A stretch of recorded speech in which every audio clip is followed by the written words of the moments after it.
share some gems, and ask some cool questions for the independent, aspiring artists, A&R producers out there that's, you know, trying to get into this game that we in. And, you know, who better to talk independent thinking than motherfucking Killer Mike? So it's a grind. It was on the top of my list. So I'm like, man, I gotta tap in. I gotta tap in with Mike and see what the fuck is going on. I appreciate you. I actually jumped out the booth, man. I'm tightening up some shit. I'll probably be all the way finished tomorrow. But speaking of independent people, I got something. David Banner sent me something to jump on. That's pretty dope. So I'm jumping on that for that brother. Trying to get it tightened up. So after we do this, I'm gonna run back in the booth and try to get it all the way right so I can get in Tip New Studio and kill it all the way. You know. Yeah, I'm gonna make this fast and painful. No, we good. We good. Yeah. I'm parked outside. I'm parked outside the joint. I'm finna do it on my man Cut Master Swift, Outcast DJ. So I'm man, you know what I mean? Man, you know what I mean? Niggas jump out the booth to come talk to their brothers, man. Hey, you got to, man. All right, so yo, how did you know that new video was fire, by the way? Shout out to you guys. Thank you. You already know I'm a fan of Run the Jewels, been a fan of Run the Jewels. Me and Pete was trying to get that Run the Jewels Don't Smoke Rock thing going. I don't think that's not even a finished thing. That's definitely got to happen. But what was it like working with Primo? And was that the first time y'all worked together? Well, it was. I rapped on a Prime album, like Preem and Royce blessed me. They put me on the track with Royce and Schoolboy. We acted a fool on that shit. So that was a blessing. And I'm from the South, but people have to understand that at one point, you know, New York, LA, and Miami were the three hubs of hip hop. So Atlanta's been highly influenced. So I'm a Gangstar Foundation fan from day one. So Preem, even speaking my name, you know, makes me motherfucking blush like oh my fucking God, it's Primo saying hello to me. So Preem doing the cuts, Greg coming in and actually doing the video, doing his part, and Preem doing the cuts, man. That's just, you know, that's some shit, man. I wish I could go tell the 12-year-old me it's gonna happen. You know what I mean? That's so hard. I love it. I appreciate Preem, and you know, man, it's like to me that's like going to get Miles Davis to play horn on your shit, you know. So I'm just, it's a blessing. That's a fact. How did the Greg Nice hook come about? Well, I mean, of course, we love the record Dwick. We love the bop and the wop of it. It got me doing the wop in the video. That I'm literally a teenager again, and Greg Greg. We was like, me and L just purists, man. Like we not yo, it was better back then. Nah, we like, yo, Greg Nice still got one of the illest voices in hip hop. Let's get Greg to do his part, and there we go, you know. And that's what we should do. Like hip hop, we're at the point now where we adult enough to make it all the way dope as we always wanted to be. Like, so now, instead of just chopping a Project Pat sample, you can chop the sample and go get Project Pat. You know what I'm saying? Right. The same way I was out stoned as fuck the other night, and I'm looking at Muddy Waters had a club. If y'all looked at Cadillac Records, everybody go watch that movie. But Muddy Waters is one of the lead characters. He was a bluesman. He got an amazing record called Champagne and Reefer, man. I listen to that shit daily, but he had a club, and the Rolling Stones went in town for a gig, and they fell through the club. And just jumped on stage with him. And that's what them kind of moments in hip hop we can create right now. So that's what the fuck we got to do. You know what I mean? And so every chance we get, so me and L, like any chance we get to honor the motherfuckers who we fucking with, we putting them on stage, we putting them on TV, we putting them on albums. We gonna give them their roses while they're alive and moving around. That's hard. How is it working with LP right now with y'all both being quarantined? How y'all finishing the album right now, right? Or is it done? Yeah, album done. We had to go back and redo one record for a clearance issue, but we got that shit tightened up. He literally like a minute ago, a management just sent me the newly mastered one. Like right before I came up. Yeah, but L, man, it's hard not being in the same room with your brother, but we had already finished the record, so the Run the Jewels string of being in the room together still stands. But man, we get up every morning, you know, before he smoke his cig, I smoke a joint. We on FaceTime talking shit, and then we living. We both married, you know what I mean? So we got to kick it with the wives and do your husband shit. We both got dogs. He got a pit bull. I don't know the fuck kind of my dog got. My dog is small and cute. That's all I know. So and we get on that phone and we, you know, just talk about what's next. You know, the whole world changed, so we just figuring it out. Right. When is the Run the Jewels buddy cop movie coming? It's coming, man. I gotta say, like, just know a Run the Jewels movie is gonna happen, man. You know, I ain't doing all this exercising for nothing. Trying to cut some weight. I know you up to something. You're working real hard, brother. Yeah. I mean, I want to be around and enjoy this shit, man. I want to, you know, me and you have yet to cut the records we gonna make. So I gotta be here. But we definitely gonna do something in film. Like I just, man, me and one of my homeboys, well, again, Cutmaster Swift, man, Outkast and Big Boys DJ. We was just talking about how much you don't hear about a group like the Fat Boys. When you think the Fat Boys, you almost think like a niche or a little cliche, the Fat Boys, but them niggas had some jamming records. And beyond jamming records, they was like the first real hip-hop movie stars. Like, get stoned and watch Delirious, that shit is good as any Cheech and Chong movie. It's as good as Half Baked. And so, you know, it's damn near like, you know, if Trading Places is the A in class, Delirious is definitely the fucking B+. You know what I'm saying? So, you know, that's the hype I'm on. So I'm like, yeah, man, we gonna make movies. We gonna do everything you can do while you here, man. Right. Now, you know, before I'm trying to make it fast. That's why I'm fucking. Nah, we chilling, man. I got the Godfather big lighters because I knew I was on this interview. Oh, all right, good. We good. All right, so you're vocal about your position in politics. Were you open to that stuff when you was a kid? Like, yeah, I always been on this shit. I got a 13-year-old daughter who get up and talk world events with her mother. You know what I'm saying? Shouts out to Mikey, my daughter, and Muffy, her mom. So it's just in you, or it's not. My grandmother had a lot to do with pushing me to be active locally because she was active locally. She called her city councilman. She checked up on her commissioners. She was, you know, she could get to the mayor's office within 6 phone calls. You know what I'm saying? So. And she was a regular citizen, but she was good to her community, and she, you know, she knew how to put out a lot of favors and call them. So I can remember times where the city didn't pick up the garbage like they said they would. She had the news in front of our door that evening, and the next day the city was on their job. So I learned that, you know, the political process works for you when you pushy about it. So I voted in every election since I graduated high school. I participated. Wow. And local campaigns since I was like 7, 8 years old. And, you know, if Harlem wouldn't have worked during the Harlem Renaissance without the gangsters and the politicians. So that's a fact. Without the Bumpy Johnsons and the Malcolm X's, it would have been very different. And the Adam Clayton Piles. Like, you know what I'm saying? Yeah, if you don't have the whole ecosystem, you ain't got nothing. That's a fact. Right. Fucking. It's been said that the best place to make political change is in the local office. And you said when you might run for the school board. Explain that to folks why it's important to start there than in the bigger office. I mean, because that's what affects you immediately.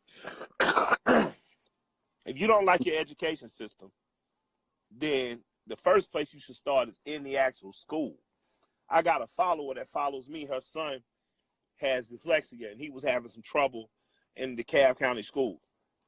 She raised so much hell in that school and then to the school board that she got a statewide mandate change because she brought attention to it. You know, I even retweeted a couple times to kind of help out to magnify the message. But that's it, man. Like, you pay these people salaries, you pay taxes to these municipalities. You cannot allow these people to rule over your life, and you paying them. That's a pimp-whore relationship. And that's not what this republic is founded upon, especially if you're a black person in these black cities and you're giving your vote to one party in particular or one candidate in particular. They owe you when they get in office. They don't just owe the people that pay them. And what I mean, the people that pay them are the lobbyists that give them money to run the campaigns. They also owe the people who get off work early or stay up late to make sure that they can get that vote in for them. So make sure that you get something by way of public policy that helps your community be stronger, that helps educate your children for the next 20 years, that helps give you some of the breaks and incentives that you deserve on ground level to keep your community a solid one that produces strong individuals to replicate said community. That's some real shit. Now, you know, I want to talk about the great Bernie Sanders. How did you meet Bernie Sanders? And what was it about Bernie that made you put your full support behind him? Just very quickly, my full support is behind Sanders, the policy. As a person, I like him. I consider him a friend as a person. We've had friendly conversations. We talk. We kick it on some cool, right? As a person, I like him. But that has nothing to do with my support of him. My support of him was about his policy, because his policy was the closest policy that I had seen to Dr. King's Poor People's Campaign. And being raised in Atlanta, knowing Coretta Scott King, knowing members of the SCLC and being mentored in how to organize with them, knowing members of the NAACP, knowing members of National Action Network, and what these people are doing on the ground, the best candidate in terms of a policy perspective to match their work was Sanders' policy. And that's why I supported him in 16, and that's why I supported him through him suspending his campaign. And I still support that policy, and that's why I always will. That's the same policy Eugene Debs had 100 years ago. It's the same policy Frederick Douglass supported 120, 130 years ago. So for me, it's a policy thing. And in terms of how did I come to support him, I asked in 15 and 16, and one of them was Rand Paul, who agreed to do one. And for those that don't know, he's a libertarian. So he's not a Democrat or a Republican. Those are people who kind of fundamentally believe in the rights of the Constitution, and that's it, and leave me the fuck alone. My grandfather was of that thinking. And then you had Sanders, who was an independent, which I liked, running as a Democrat, which my grandmother was. So I was familiar with Democrats and their politics over the last 40 years because I've grown up in a household with someone like that as well. Sanders came through and did the interview, and Paul didn't. And after the interview with Sanders, where we disagreed at the very end, I was like, I'm going to check out a couple more people. A couple more people fell through, and their policy wasn't what I liked. I said, I'm going to stand with the guy. And a big part of the reason I stayed was because a brother named Marcus Teslin Figaro, who's no longer with Sanders, she be giving him hell on Fox News. Shouts out to sis. She don't play no games. She for real about her people, and I love that about her. And Senator Nina Turner out of Ohio, who I see as our modern day Shirley Chisholm, and who black people nationally should be following as a leader. They were helping him to understand us in our community. I trusted them then, I trust them now, and I will in the future also. As all three of those people, even though they hold radically different philosophy sometimes, they are caring and they give a damn about us, and I would gladly follow their leadership anywhere. You know? Real shit. Now I got a fun question for Bernie, right? If Bernie was a rapper, who would he be? Who would Bernie be? Oh man, he be a rapper. Oh man, I for me, Bernie is like he is the kinetic energy of a Red Man, but he got the delivery of say a Jizza. You know what I'm saying? Like the Jizza, one of my favorites. Like, you know what I mean? Liquid Swords. It don't get so. To me, he got that kind of integrity, but he got the, like, when he gets perturbed, a little Red Man come out at him. It get jerky. You know what I'm saying? like Funk Dr. Spock might slap you. You know what I'm saying? And get back to the bar. So, you know what I mean? To me, man, he's definitely, he ain't nothing goofy about him. It's just pure Northeast, man. And I love the OG for that, man. Right. See, you one of my favorite hustlers, bro. Because for one, you've been in this shit for fucking forever. This is my 17th year. You always find a way to reinvent, and you always find a way to stay current. And you know, I steal a lot of this from you because I admire your style so much and how you always get over the curb that, you know, I have to. It will be, for me to not be a student and not steal some of Killer Mike's swag, I will be a fucking fool. Man, it go back and forth. It's reciprocal, man. Like, steel sharp is steel, man. You know, butter don't sharpen no cutter. So if it weren't for me being partners with people like you, partners like people like Spitter, you know, seeing these young boys sharpen their stones and seeing the ones who came ahead of me still fierce as ever, be it Scarface or Bun, be it G-Rap or AZ, like, if to me, man, you just, hey, we playing ball, man. You got to make sure you practice in the off season. So I appreciate you and I reciprocate. Like, just know, you know what I mean? Like, even you look at this video, I'm like, you know what, man? I got to fly up this time, man. I'm looking at Smoke. That nigga pop up fly, man. I'm looking at my nigga. I'm looking at my nigga Andretti pop up on the niggas with the motherfucking bait. I'm looking at Lambo Vish pop up on their ass and swimming. I say, man, let me throw on this motherfucking low life, man, this Rap Simmons, and let these niggas know, man. You know, so I appreciate the inspiration, man, always, man. Bro. Yo, so how do you feel about hip hop pioneering this new content medium with IG Live, where everybody, you know, on IG Live trying to utilize it the best way they can? Ain't it amazing how black people do some amazing shit, man? And I say that because I said it. Like, hip hop is beautiful. Tory Lanez, man, I'm so proud of him. That shit MTV did. D Nice, I'm so proud of him. You know, Lil Jon and T-Pain, I'm so proud of them. Like that's my dog. Oh, come on, man. Our culture takes the very scraps and makes beautiful things. We've done it since the very first. That's any people on the bottom. You give kids 2 sticks, a rubber band, and some paper, they're going to make you a slingshot. That's so I'm proud of us, man. Always. That's a fact. You mentioned T-Pain and Lil Jon, so I see you've been watching the Verzuz series and all that. Who could fuck with Organized Noize, man? I don't know. Like, because my thing is, I don't take the Verzuz shit literally. I just be wanting to hear 40 of the dopest records I could hear. Right. So for my shit, I'd be like, man, let me hear Organized. Let me hear an hour of Organized and hieroglyphics. Let me hear, you know what I'm saying? Just a vibe. And I mean, like, satellites too. So I'm talking about, like, in the Organized section, I'm playing Erica, I'm playing Cass, of course. You know what I'm saying?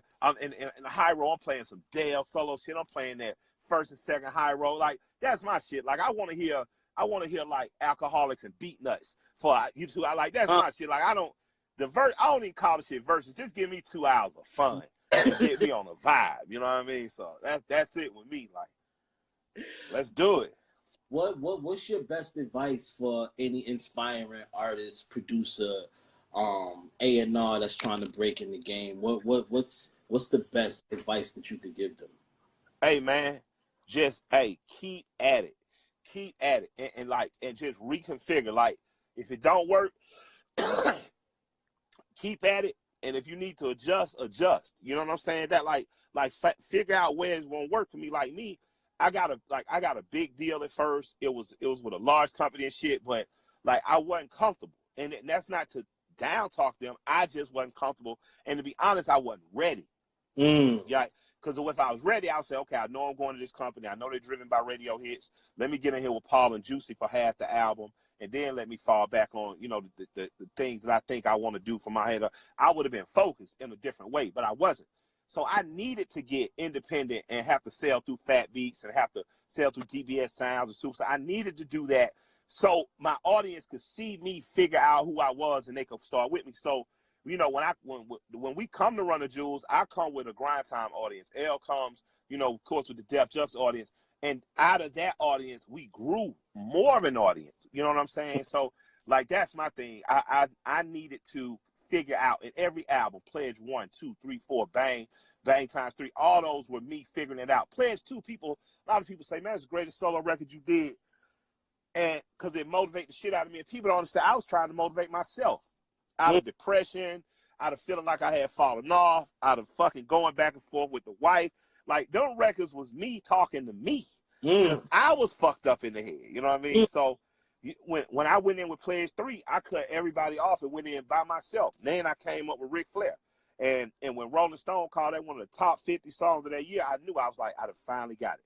Like, I got lighted in the bottle. And I understood that all my influences were to be used. I was a Southern kid that grew up loving all rap music, but in particular had a fetish for East Coast music. So I wanted the warmth of the Southern drums, but I wanted samples. I didn't want just a drum beat with the ticks and hi-hats. I wanted sample, you know what I mean? So right.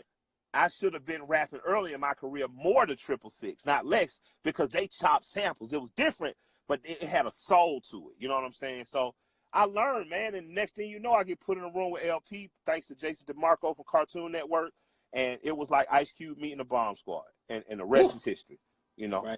Right. You mentioned something important about depression, right? And I think that's something that reigns supreme in our culture that we don't shed light on enough. as an artist, you know, we deal with real life shit too. You know what I mean? Once we cut our phone off, we not on Instagram no more. It's a real life. How do you deal, or how did you deal with depression at that time? Like, how did you spin out of that? Because a lot of people get stuck in that funk, and it's easy to get stuck in that funk. Man, I was fucked up for like 9 months, like really, maybe even a year. I was just, man, like, I had a lot of good people around me, including people like Cuz Lightyear, you know what I mean? My man DJ Swift, you know what I'm saying? My wife. I just, man, the encouragement and not letting me stop. Like, I stalled, but I didn't stop. You know what I'm saying? And that was just a genuine encouragement to push and do your best. So for me, I probably should have sought therapy and sat my ass down on somebody's couch. But like every tortured artist before me, one of the most therapeutic things you can do is create. And in that time, I created music that really pushed me out of that space and into the space of I have to complete what I've started. And once I completed, the true joy came in performing it. So when I was marching around at the same time as Titty Boy, not 2 Chainz, this still Titty Boy. This Titty Boy pre-Lil Wayne, at the same time, me and him was running around the same clubs getting booked. You know, a couple thousand here, a couple there. We just want y'all boys to show up, dude. Like, that's why I cheer so hard for him. Because I saw him struggle to be who he is, and the nigga always been a genius. You get what I'm saying? And the world recognition is just like, that's my nigga. So for me, pulling myself out of that was, get yourself out the studio. You got it done. Now get your ass in the clubs. Make sure they spend this shit. Make sure they, you know what I'm saying? And it was those things that helped, like working. You know, working was what helped bring me out, just as an artist. Because I'm not saying to other people, this is what'll pull you out. I'm saying what it for me. You know what I'm saying? And I happen to come, my mother was manic depressive. So I happen to come from a background of, I sincerely understand how hard and dark it can be. So I'm not blowing this over. I'm saying for me, what brought me out of that place was working on my art. It was the only thing that truly brought joy to me in that time. You think writer's block is a real thing? Yo, my man Swift always laugh at me. Because for that time, like, I would write an amazing verse, and then for the next month, like, I don't have anything. And he'd be like, yo, what the fuck is wrong with you, nigga? All you got to do is rap. Swift, like, old school. You know what I'm saying? Like, he tough, man. He old school. Like, he like a drill sergeant. He like, nigga, what? You can't rap. Nigga, what the fuck wrong with you? Nigga, Pop wrote 5 records every day. Pussy. Like, I'm sorry, man. It was crazy, man. But I thank my nigga for that. Like now, nigga, it's nothing for me. Like, let me get him, man. Let me lay 4 verses. Just keep the one you want. You know what I'm saying? Cause everybody need a Swift in their life, man. And no bullshit. Cause Swift like an older brother to me, Dre, Big. Like, he still handle us lightweight like teenagers. You know what I'm saying? Like, he don't play that shit. He don't play that shit. I can't rap writer's block shit. Man, he'll cuss you the fuck out, man. He'll cuss you the fuck out. Like real G shit. So, but yes, I do believe you can get a block. And to me, a block is not always, I can't rap. You can get stuck in a rut where you get so comfortable that that's the only thing you on. So if your hype might be this and that, you gonna this and that rap for 10 raps when you could be this, that, and then. But you just got to open your mind and expand a little more. Right. Have some other experiences, you know. Listen to some other nigga shit that's going to check your nuts. Like, man, straight up, man, the shout out from Gun meant the world, because Cuz Lightyear turned me on to Griselda. Cuz Lightyear hit me out of nowhere like, hey, man, they just showed y'all some love. He said, but I've been wanting you to listen to these dudes anyway. Trust me, big bro. Trust me. Man, I play shit, man. That Hitler stuff like, hey, man. Whoo, like goosebumps. Because if you grew up, I'm so glad the East Coast sound if there's an East Coast sound, people that are represented to the way that I know it, or a progress version of that, because it's so dope. Like, I don't want to lose it all to homogenous sounds. Like, do every kind of record you want to do. Go to the West Coast, do a West Coast Dizzle record. Come to Atlanta, do Atlanta Dizzle record. Miami, New Orleans. But I always need to hear that sample, that chop, that hi-hat the way New York. I need to hear, nigga, fuck a hook. He go 56 bars of the illest story you ever heard of your motherfucking life. And So I appreciate Right. them. Like I appreciate God, I appreciate Benny, you know what I'm saying? I appreciate Conway, I appreciate them, you know, for the love given, and it's reciprocated. If we never do a record, the fanship is there and it's reciprocated, you know. Yeah, Killer Mike, Griselda, man. We need Run the Jewels, Griselda, Run the Jewels, West Side Gun. We need all of that for the culture. Do you think Yeah, streaming we'll make is that more happen. I'm important? buying new chains for that one. Oh God. Yeah. I'm glad I was on that. Do you I'm think coming to see you, Greg, are more you already know. We can get that Greg Unit talk too.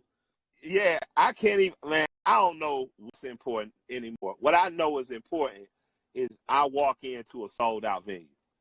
That's important because those people are not numbers. Those are human beings that came to be entertained. And I don't give a fuck if that venue was 300 people or 30,000 people.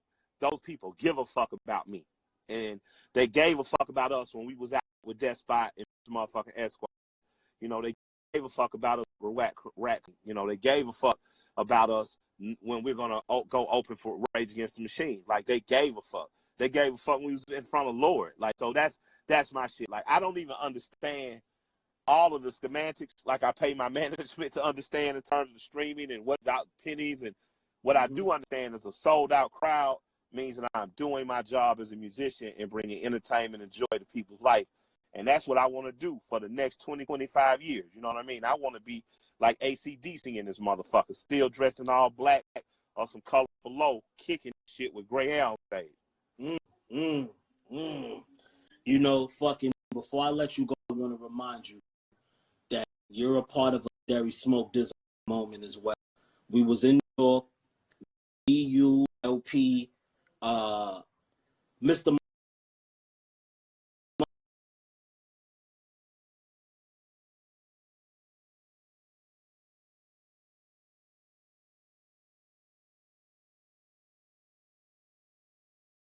Mike, to be blunts, me, Killer Mike, P. Davies, and motherfucking Nasir Jones. So you are a part of Smoke Dza history. And Hey, man.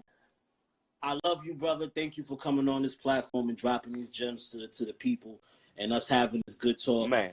And I'm definitely about to text you around since I know you, yo.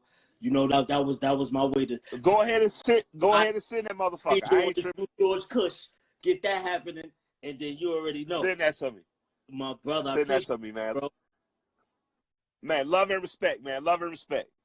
Love, Brody.